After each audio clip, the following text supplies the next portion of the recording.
Now, what are the powers of a person who is born again? First of all, such a person is a tranquil, peaceful person. He becomes automatically righteous. Automatically. I don't have to tell you, don't do this and don't do that. That's finished now with Moses. No more of that. As soon as you become the Spirit, we just give up all those things that are destructive for us. Automatically. No pressures are needed. No goading is needed. Nothing of the kind. Automatically, because the Spirit is the light, you get your enlightenment. Supposing I'm holding a snake in my hand and it's not light. Somebody tells me it's a snake. I'll say, no, it's a rope. I'm holding on to a rope. But when there is a light, I just drop it. In a simple way. Nobody has to tell me, I see the light and it drops out. In the same way, you are an enlightened person. You can make out what is truth and what is untruth. For example, you see someone, even from Indian jails, some people who have just come out of jails, they don't know what to do with themselves.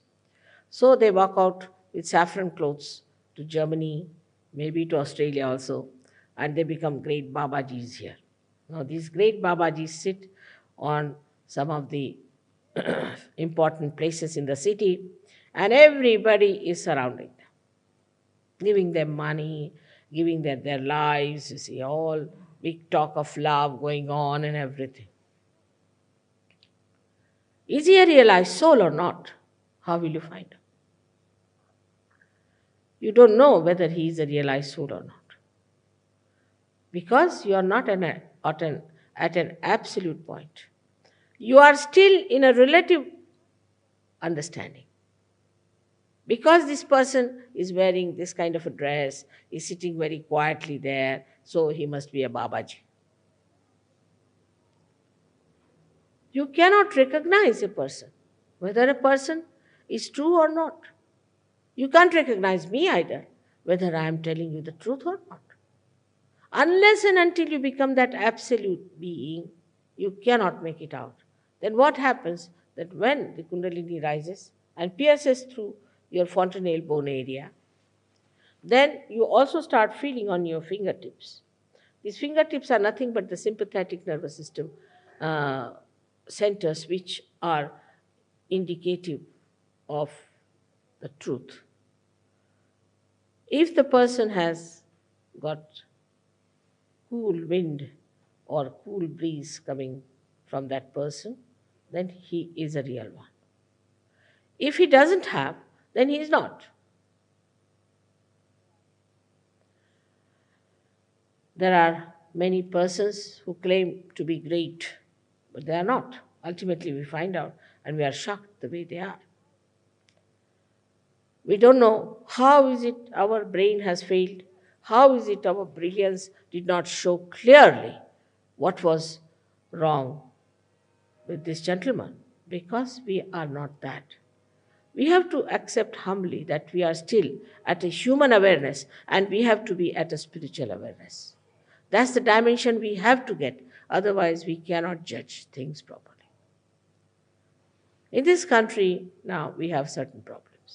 In this whole world we have problems.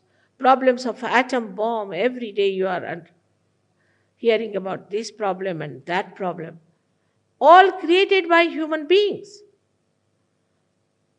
Imagine, intelligent, such good people have created problems for themselves, killing each other, preparing bombs and things like that, protecting each other. I mean, no animal does that. Only human beings are trying to protect themselves from each other.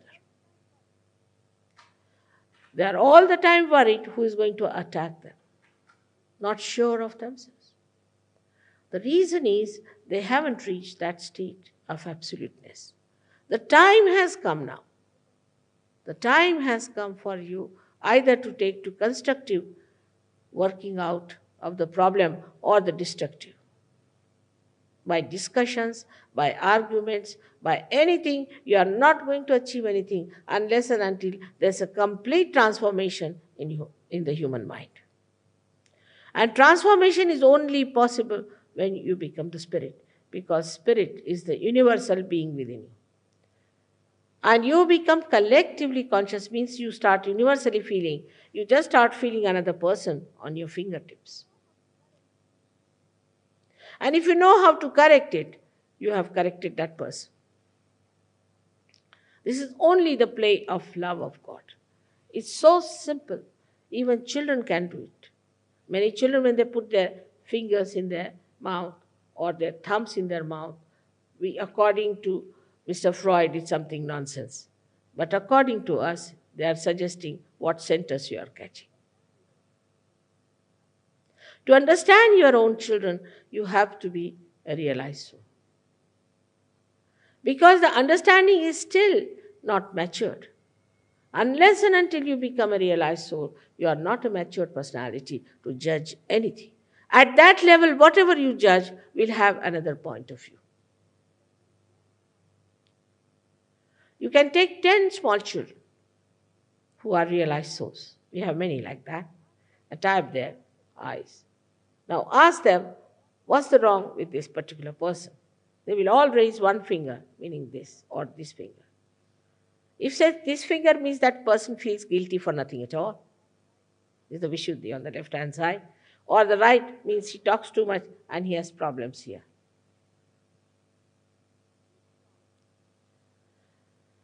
This knowledge becomes your own. This is one of the powers I have described to you, that you feel the collective consciousness within yourself. Whatever you achieve in your evolution is a living process.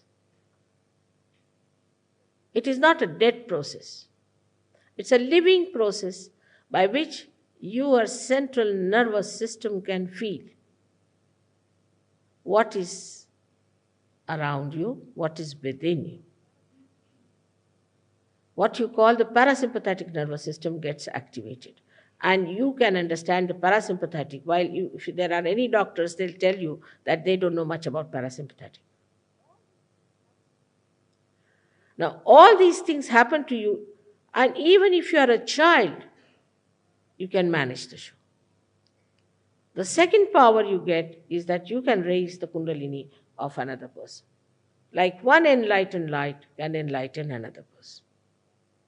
But we cannot deal with people who are nasty, who are superficial, who are stupid, not meant for them. It is meant for people who are seekers, who are intense.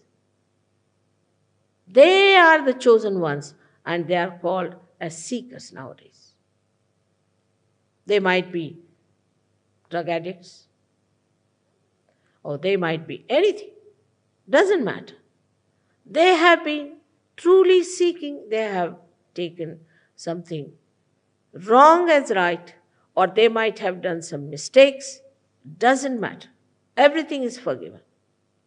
They will get what they want because they have been intensely seeking, truly wanting to be the spirit. This is the pure desire of the person that works out. Not a person who is just wanting it for the sake of some sort of a selfish or some sort of a power-oriented ideas. Now the third power one he gets is this, that a person becomes absolutely dynamic. He works very hard, he never feels tired. He can do things which he has never done before. I know of somebody who has never done anything artistic. Suddenly he started painting. I know another one who has never known what is poetry because he is a chartered accountant. He has been dealing with money all the time. Suddenly he started writing poetry, that too in Urdu language, which is such a difficulty. Such dynamism one develops. Apart from that, you develop a special feeling of oneness with others who are realized souls.